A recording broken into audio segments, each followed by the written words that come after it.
بسم اللہ الرحمن الرحیم۔ السلام علیکم ورحمۃ اللہ۔ اردو ٹی وی میں آپ کو خوش آمدید کہتا ہوں۔ سعودی وزارت داخلہ کی جانب سے ایک اہم بیان سامنے آیا ہے، جس میں کہا گیا ہے ایک ہفتے کے دوران 13,627 غیر ملکیوں کو گرفتار کیا گیا۔ 3/6/1443 سے لے کر 9/6/1443 تک 13,627 غیر ملکی گرفتار ہوئے۔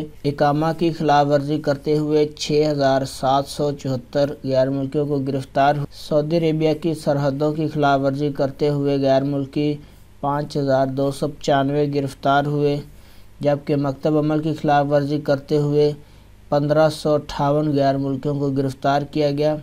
411 ایسے افراد تھے سعودی عربیہ کی حدود میں داخل ہونے کی کوشش کر رہے تھے، ان کو بھی گرفتار کیا گیا۔ اس میں 48% جو ہے وہ یمنی جنسیہ کے لوگ شامل ہیں، جبکہ 49% ایتھوپین ہیں، 3% جو دوسری جنسیہ کے غیر ملکی سعودی عربیہ میں کام کرتے ہیں۔ تو یہ ہم اپڈیٹ سی سعودی وزارت داخلہ کی جانب سے، اپنا بہت سارا خیال رکھیے گا۔ السلام علیکم ورحمۃ اللہ۔